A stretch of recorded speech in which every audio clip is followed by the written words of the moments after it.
शिरसा देवं गौरीपुत्रं विनायकम् भक्तवासं स्मरे नित्य मयुकामार्थसिद्धये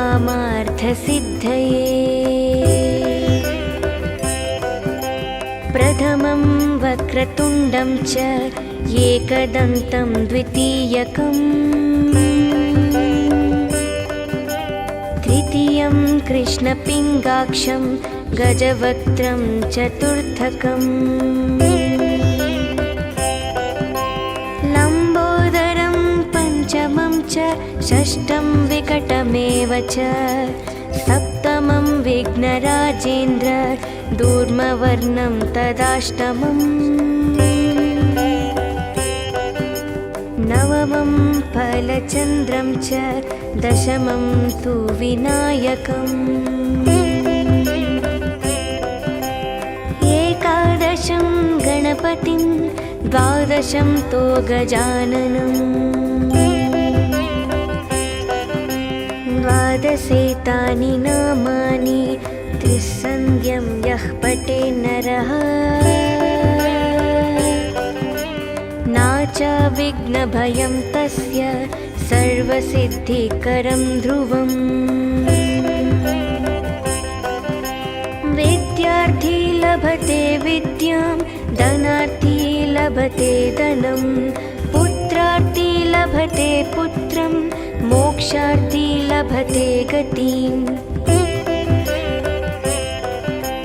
जपेत् गणपतिस्तोत्रं षड्भिर्मासे वित्फलं लभेत् संवत्सरेण सिद्धिं च लभते नत्र संशयः अष्टनं ब्राह्मणं च लिखित्वा यः समर्पयेत् तस्य विद्या भवेत् सर्वा गणेशाय प्रसादतः इति श्रीनारदपुराणे संकष्टनाशनं नाम श्रीगणपतिस्तोत्रं सम्पूर्णम्।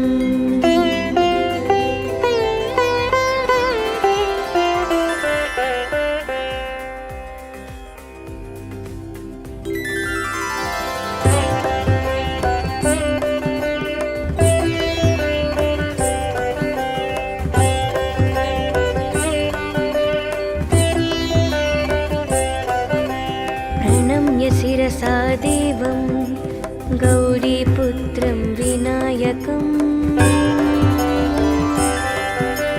भक्तवासं स्मरे नित्य मयुकामार्थसिद्धये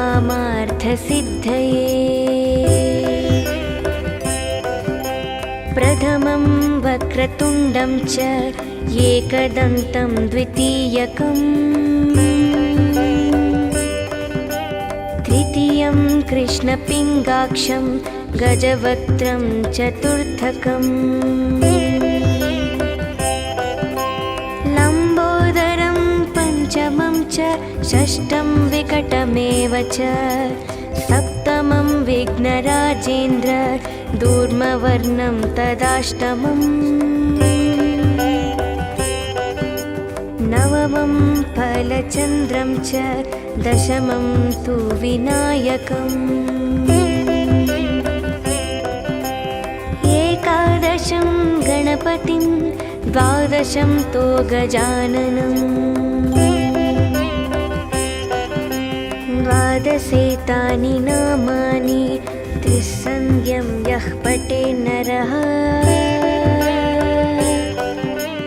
नाच विघ्नभयं तस्य सर्वसिद्धिकरं ध्रुवम्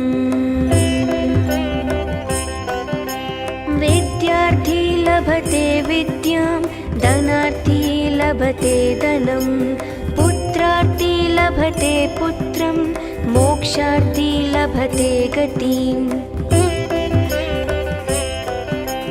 जपेत् गणपतिस्तोत्रं षड्भिर्मासे वित्फलं लभेत् संवत्सरेण सिद्धिं च लभते नत्र संशयः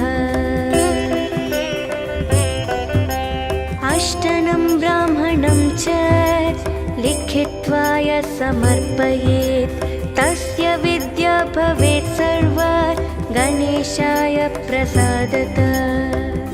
इति श्रीनारदपुराणे संकष्टनाशनं नाम श्रीगणपतिस्तोत्रं सम्पूर्णम्।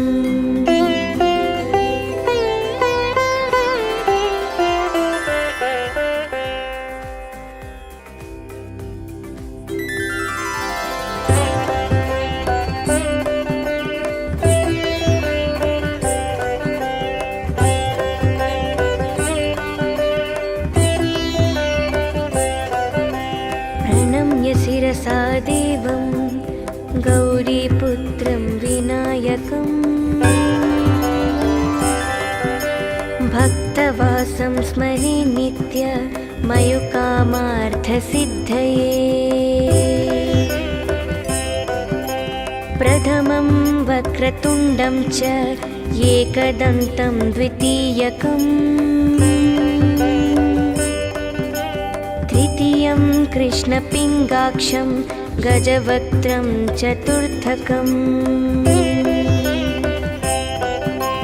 लम्बोदरं पञ्चमं च षष्ठं विकटमेव च सप्तमं विघ्नराजेन्द्र दूर्मवर्णं तदाष्टमम्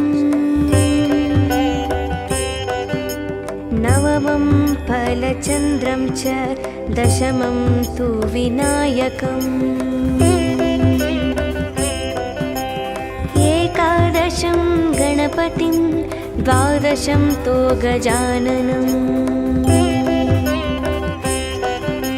द्वादशेतानि नामानि त्रिसन्ध्यं यः पठे नरः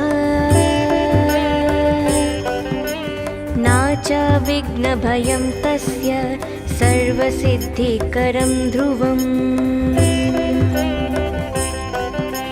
विद्यार्थी लभते विद्यां धनार्थी लभते धनं पुत्रार्थी लभते पुत्रं मोक्षार्थी लभते गतिम्।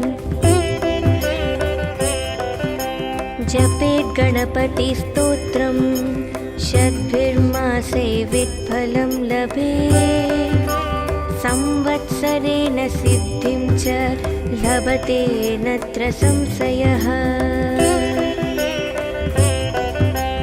अष्टनं ब्राह्मणं च लिखित्वा यः समर्पयेत् तस्य विद्या भवेत् सर्वा गणेशाय प्रसादतः।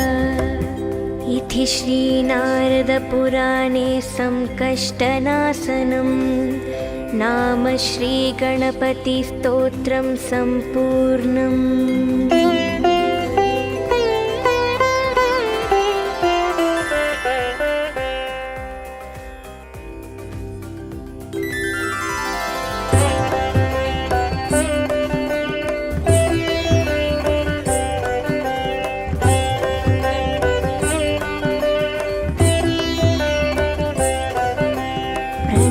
शिरसा देवं गौरीपुत्रं विनायकम्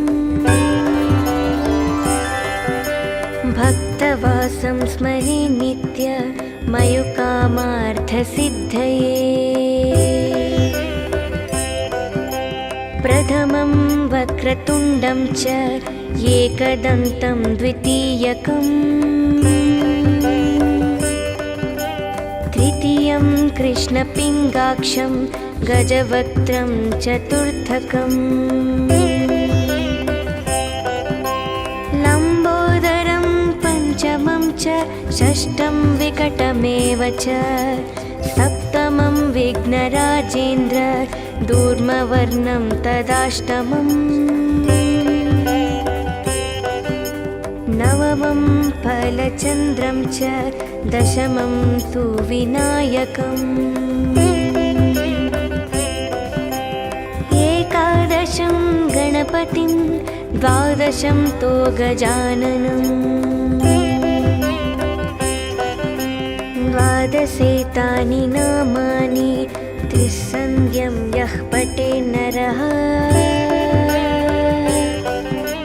नाचाविघ्नभयं तस्य सर्वसिद्धिकरं ध्रुवम्। विद्यार्थी लभते विद्यां, धनार्थी लभते धनं, पुत्रार्थी लभते पुत्रं, मोक्षार्थी लभते गतिम्। जपेत् गणपतिस्तोत्रं शतभिर्मासे वित्फलं लभेत्। संवत्सरेण सिद्धिं च लभते नत्र संशयः। अष्टनं ब्राह्मणं च लिखित्वा यः समर्पयेत्, तस्य विद्या भवेत् सर्वा गणेशाय प्रसादतः।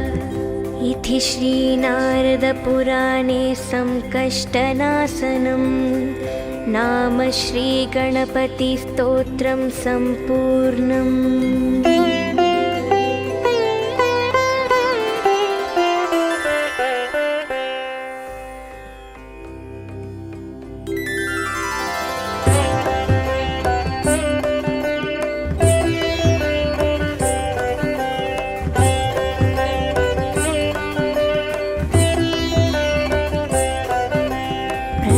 शिरसा देवं गौरीपुत्रं विनायकं, भक्तवासं स्मरे नित्य मयुकामार्थसिद्धये।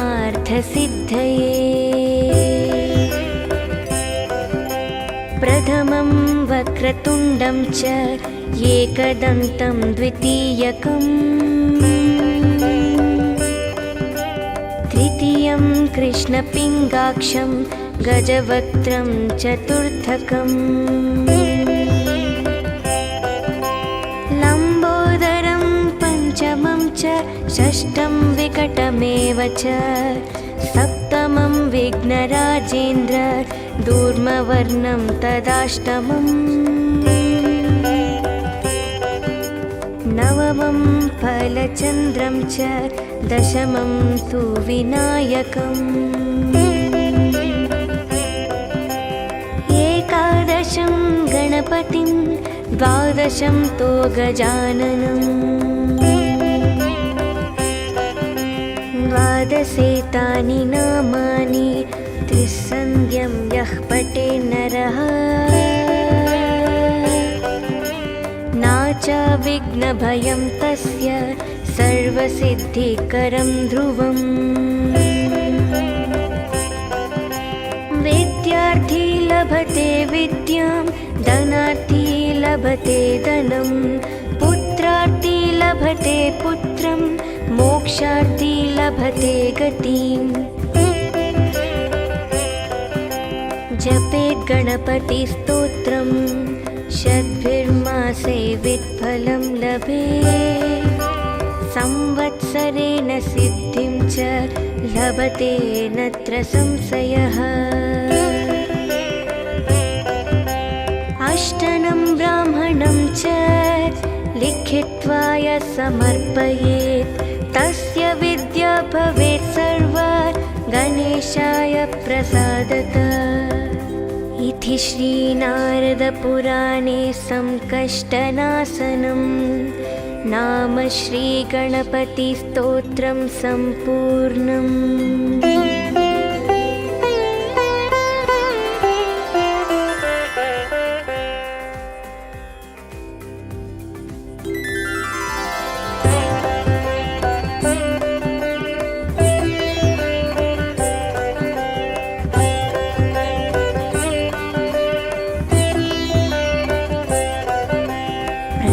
शिरसा देवं गौरीपुत्रं विनायकं, भक्तवासं स्मरे नित्य मयुकामार्थसिद्धये।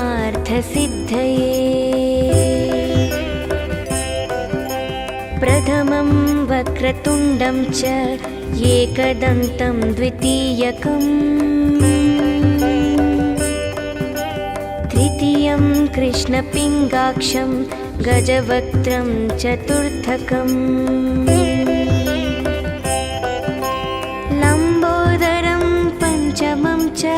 षष्ठं विकटमेव च सप्तमं विघ्नराजेन्द्र दूर्मवर्णं तदाष्टमम्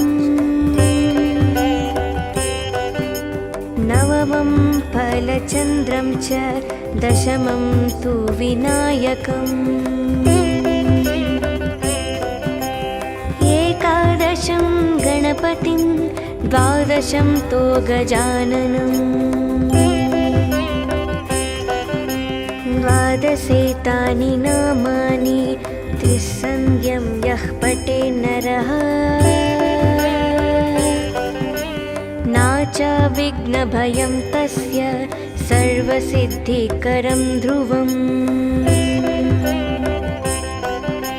विद्यार्थी लभते विद्यां धनार्थी लभते धनं पुत्रार्थी लभते पुत्रं मोक्षार्थी लभते गतिम् जपेत् गणपतिस्तोत्रं षड्भिर्मासे वित्फलं लभेत् संवत्सरेण सिद्धिं च लभते नत्र संशयः अष्टनं ब्राह्मणं च लिखित्वा यः समर्पयेत् तस्य विद्या भवेत् सर्वा गणेशाय प्रसादतः इति श्रीनारदपुराणे संकष्टनाशनं नाम श्रीगणपतिस्तोत्रं सम्पूर्णम्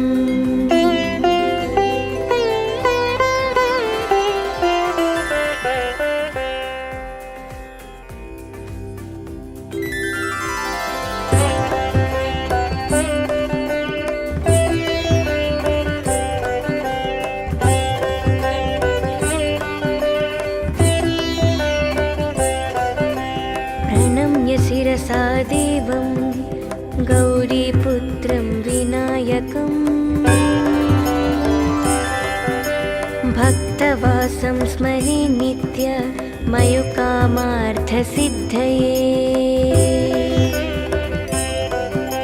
प्रथमं वक्रतुण्डं च एकदन्तं द्वितीयकम्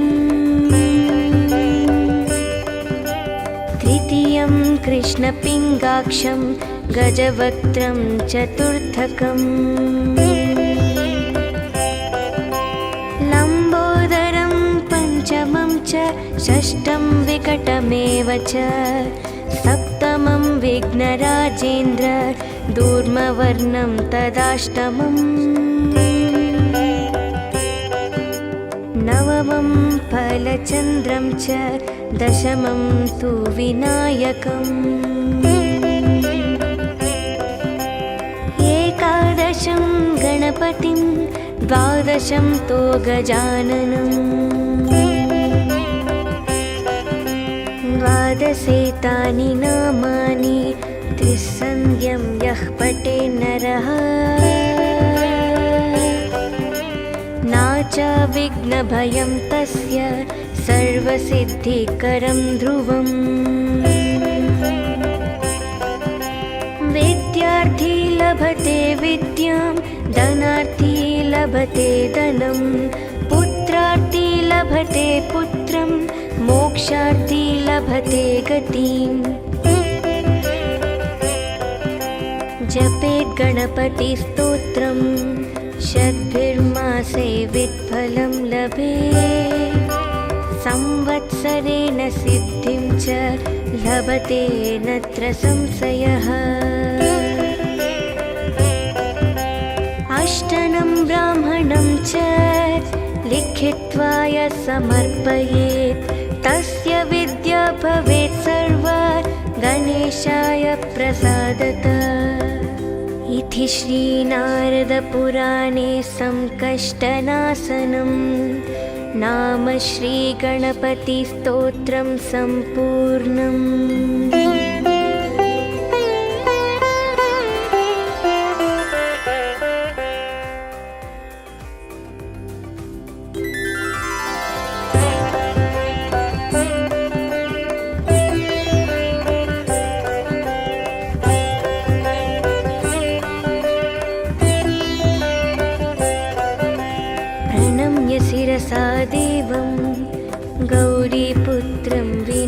विनायकम्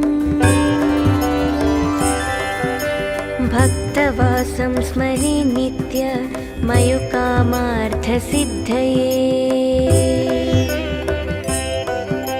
प्रथमं वक्रतुण्डं च एकदन्तं द्वितीयकम् तृतीयं कृष्णपिङ्गाक्षं गजवक्त्रं चतुर्थकम्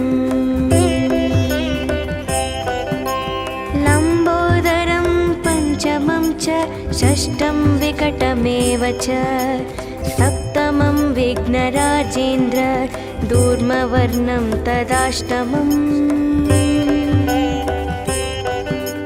नवमं फलचन्द्रं च दशमं तु विनायकम्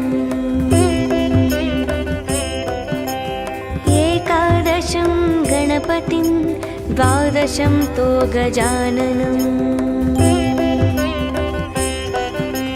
द्वादशेतानि नामानि त्रिसन्ध्यं यः पठे नरः नाचा विघ्नभयं तस्य सर्वसिद्धिकरं ध्रुवम् विद्यार्थी लभते विद्यां धनार्थी लभते धनं पुत्रार्थी लभते पुत्रं मोक्षार्थी लभते गतिम् जपेत् गणपतिस्तोत्रं षड्भिर्मासे वित्फलं लभेत् संवत्सरेण सिद्धिं च लभते नत्र संशयः अष्टनं ब्राह्मणं च लिखित्वा यः समर्पयेत् तस्य विद्या भवेत् सर्वा गणेशाय प्रसादतः इति श्रीनारदपुराणे संकष्टनाशनं नाम श्रीगणपतिस्तोत्रं सम्पूर्णम्।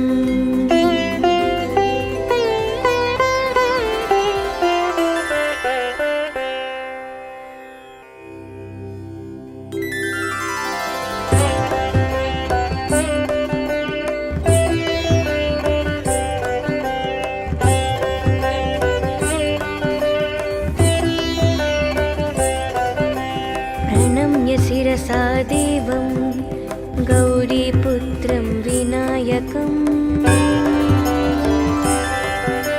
भक्तवासं स्मरे नित्य मयुकामार्थसिद्धये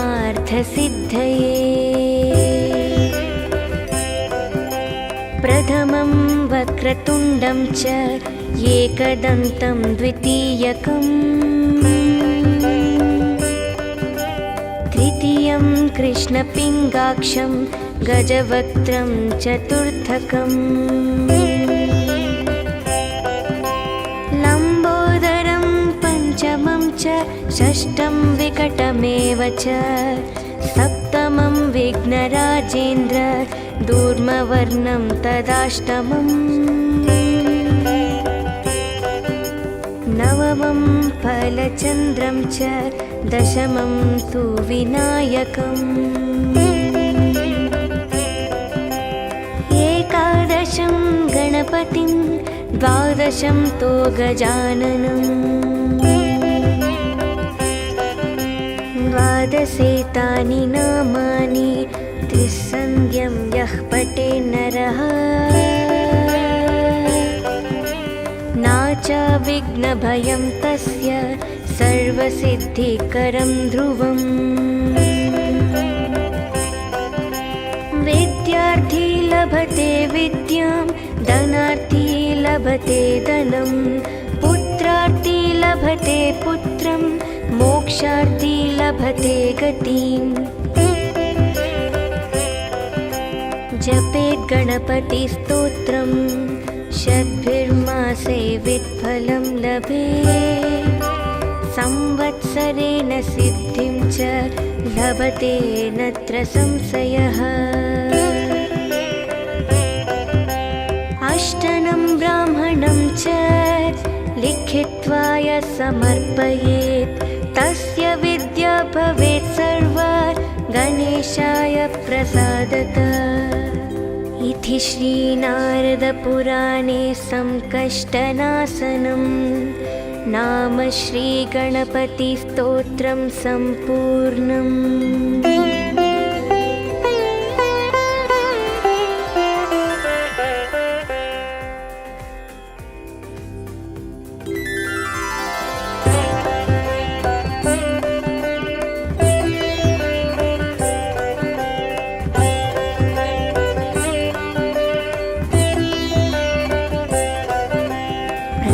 शिरसा देवं गौरीपुत्रं विनायकं भक्तवासं स्मरे नित्य मयुकामार्थसिद्धये। प्रथमं वक्रतुण्डं च एकदन्तं द्वितीयकम्, तृतीयं कृष्णपिङ्गाक्षं गजवक्त्रं चतुर्थकम्, लम्बोदरं पञ्चमं च षष्ठं विकटमेव च, सप्तमं विघ्नराजेन्द्र दूर्मवर्णं तदाष्टमम्, नवमं फलचन्द्रं च दशमं तु विनायकम्, एकादशं गणपतिं द्वादशं तु गजाननम्, द्वादशेतानि नामानि त्रिसन्ध्यं यः पठे नरः, नाच विघ्नभयं तस्य सर्वसिद्धिकरं ध्रुवम्। विद्यार्थी लभते विद्यां, धनार्थी लभते धनं, पुत्रार्थी लभते पुत्रं, मोक्षार्थी लभते गतिम्। जपेत् गणपतिस्तोत्रं शद्भिर्मासे वित्फलं लभेत्, संवत्सरेण सिद्धिं च लभते नत्र संशयः।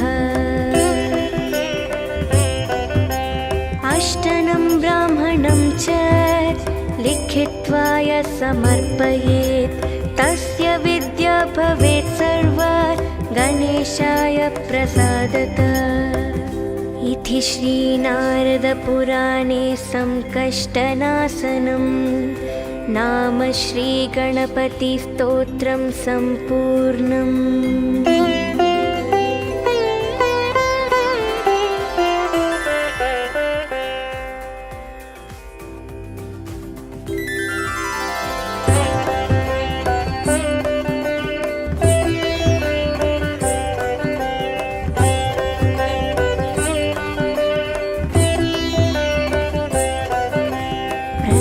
शिरसा देवं गौरीपुत्रं विनायकं भक्तवासं स्मरे नित्य मयुकामार्थसिद्धये।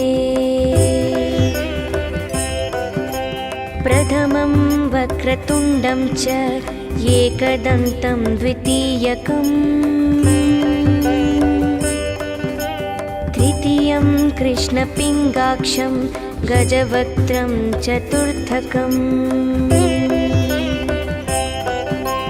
लम्बोदरं पञ्चमं च षष्ठं विकटमेव च, सप्तमं विघ्नराजेन्द्र दूर्मवर्णं तदाष्टमम्, नवमं फलचन्द्रं च दशमं तु विनायकम्, एकादशं गणपतिं द्वादशं तु गजाननम्, द्वादशेतानि नामानि त्रिसन्ध्यं यः पठे नरः, नाच विघ्नभयं तस्य सर्वसिद्धिकरं ध्रुवम्।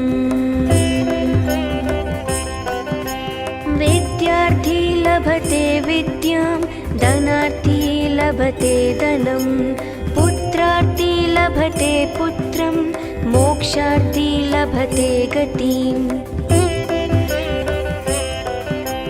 जपेत् गणपतिस्तोत्रं षड्भिर्मासे वित्फलं लभेत् संवत्सरेण सिद्धिं च लभते नत्र संशयः अष्टनं ब्राह्मणं च लिखित्वा यः समर्पयेत् तस्य विद्या भवेत् सर्वा गणेशाय प्रसादतः इति श्रीनारदपुराणे संकष्टनाशनं नाम श्रीगणपतिस्तोत्रं सम्पूर्णम्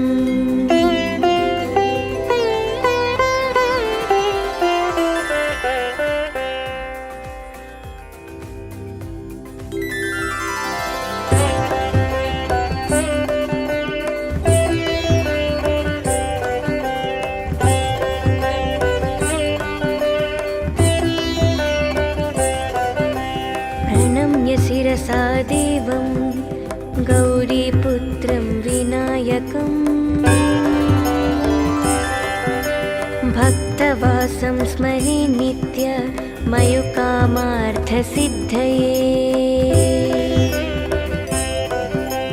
प्रथमं वक्रतुण्डं च एकदन्तं द्वितीयकम् तृतीयं कृष्णपिङ्गाक्षं गजवक्त्रं चतुर्थकम्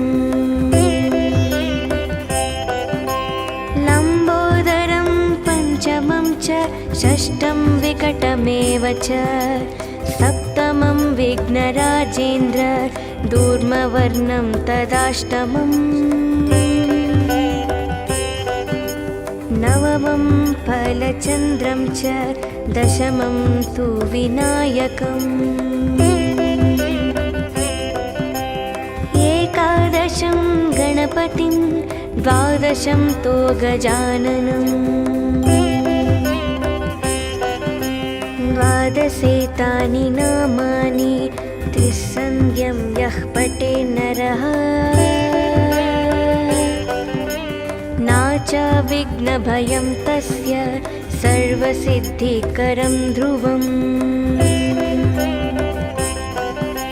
विद्यार्थी लभते विद्यां धनार्थी लभते धनं पुत्रार्थी लभते पुत्रं मोक्षार्थी लभते गतिम् जपेत् गणपतिस्तोत्रं षड्भिर्मासे वित्फलं लभेत् संवत्सरेण सिद्धिं च लभते नत्र संशयः अष्टनं ब्राह्मणं च लिखित्वा यः समर्पयेत् तस्य विद्या भवेत् सर्वा गणेशाय प्रसादतः इति श्रीनारदपुराणे संकष्टनाशनं नाम श्रीगणपतिस्तोत्रं सम्पूर्णम्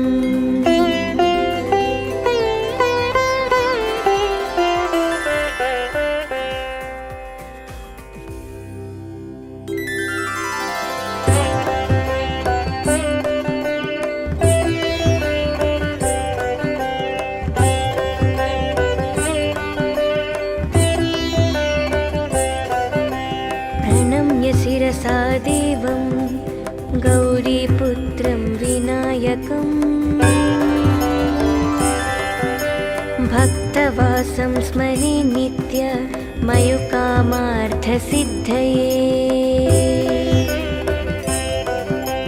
प्रथमं वक्रतुण्डं च एकदन्तं द्वितीयकम् तृतीयं कृष्णपिङ्गाक्षं गजवक्त्रं चतुर्थकम्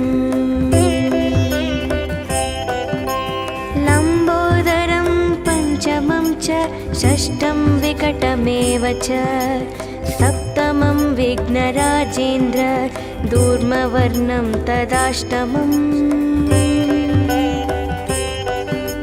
नवमं फलचन्द्रं च दशमं तु विनायकम् एकादशं गणपतिं द्वादशं तु गजाननम् द्वादशेतानि नामानि त्रिसन्ध्यं यः पठे नरः नाचा विघ्नभयं तस्य सर्वसिद्धिकरं ध्रुवम् विद्यार्थी लभते विद्यां धनार्थी लभते धनं पुत्रार्थी लभते पुत्रं मोक्षार्थी लभते गतिम् जपेत् गणपतिस्तोत्रम् शतभिर्मासे वित्फलं लभेत् संवत्सरेण सिद्धिं च लभते नत्र संशयः अष्टनं ब्राह्मणं च लिखित्वा यः समर्पयेत् तस्य विद्या भवेत् सर्वा गणेशाय प्रसादतः इति श्रीनारदपुराणे संकष्टनाशनं नाम श्रीगणपतिस्तोत्रं सम्पूर्णम्।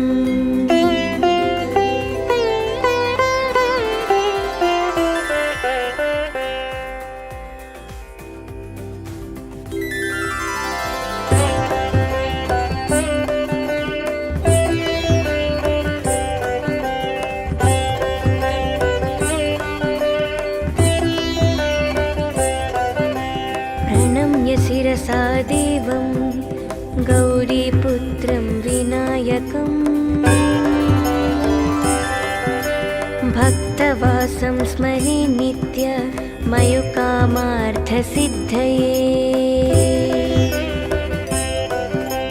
प्रथमं वक्रतुण्डं च एकदन्तं द्वितीयकम्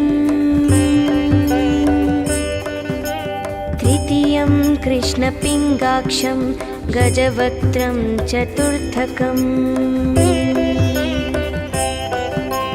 लम्बोदरं पञ्चमं च षष्ठं विकटमेव च सप्तमं विघ्नराजेन्द्र दूर्मवर्णं तदाष्टमम् नवमं फलचन्द्रं च दशमं तु विनायकम् एकादशं गणपतिं द्वादशं तु गजाननम् द्वादशेतानि नामानि त्रिसन्ध्यं यः पठे नरः नाचा विघ्नभयं तस्य सर्वसिद्धिकरं ध्रुवम् विद्यार्थी लभते विद्यां धनार्थी लभते धनं पुत्रार्थी लभते पुत्रं मोक्षार्थी लभते गतिम्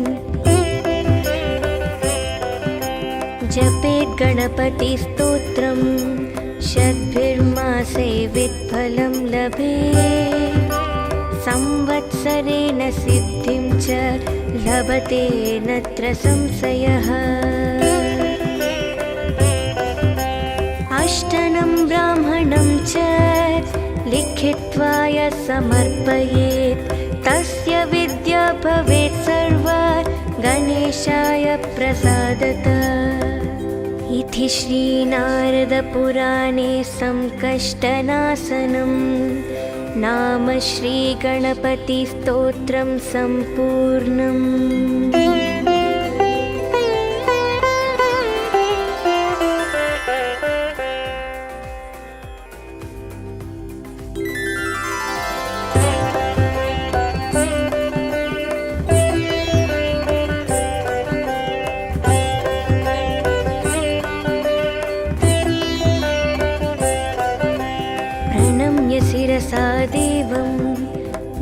गौरीपुत्रं विनायकम् भक्तवासं स्मरे नित्य मयुकामार्थसिद्धये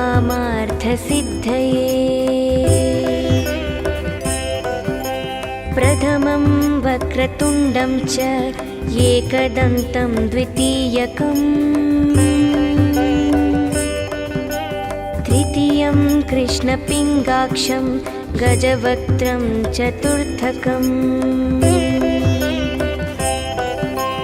लम्बोदरं पञ्चमं च षष्ठं विकटमेव च सप्तमं विघ्नराजेन्द्र दूर्मवर्णं तदाष्टमम्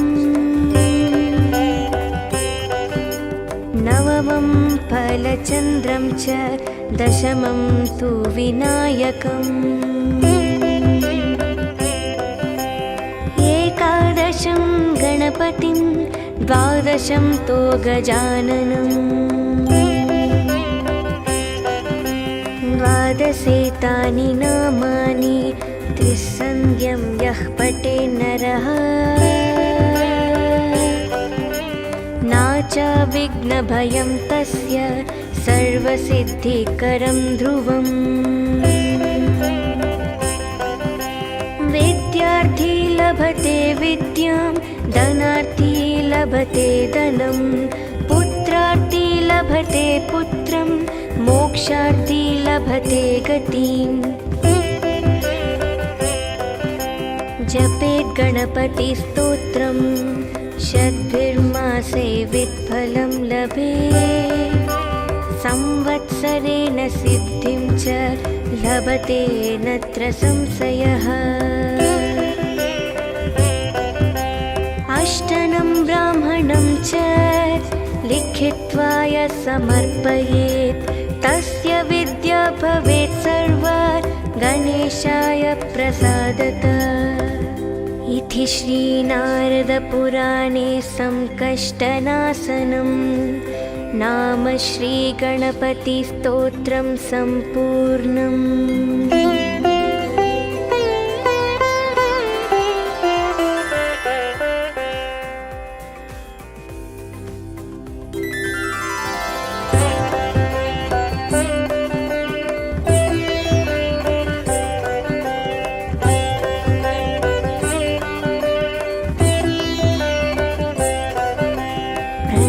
शिरसा देवं गौरीपुत्रं विनायकम्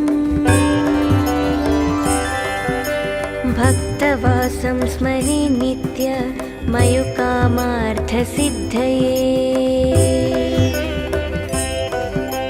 प्रथमं वक्रतुण्डं च एकदन्तं द्वितीयकम् तृतीयं कृष्णपिङ्गाक्षं गजवक्त्रं चतुर्थकम् लम्बोदरं पञ्चमं च षष्ठं विकटमेव च सप्तमं विघ्नराजेन्द्र दूर्मवर्णं तदाष्टमम् नवमं फलचन्द्रं च दशमं तु विनायकम् एकादशं गणपतिं द्वादशं तो गजाननम् द्वादशेतानि नामानि त्रिसन्ध्यं यः पठे नरः नाचा विघ्नभयं तस्य सर्वसिद्धिकरं ध्रुवम् विद्यार्थी लभते विद्यां धनार्थी लभते धनं पुत्रार्थी लभते पुत्रं मोक्षार्थी लभते गतिम् जपेत् गणपतिस्तोत्रं शतभिर्मासे वित्फलं लभेत् संवत्सरेण सिद्धिं च लभते नत्र संशयः अष्टनं ब्राह्मणं च लिखित्वा यः समर्पयेत् तस्य भवेत् सर्वा गणेशाय प्रसादतः। इति श्रीनारदपुराणे संकष्टनाशनं नाम श्रीगणपतिस्तोत्रं सम्पूर्णम्।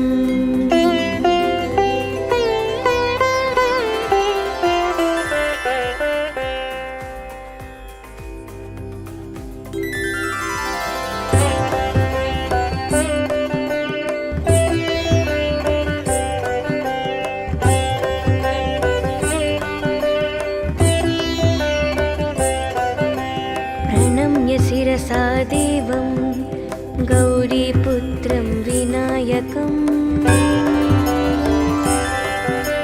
भक्तवासं स्मरे नित्य मयुकामार्थसिद्धये।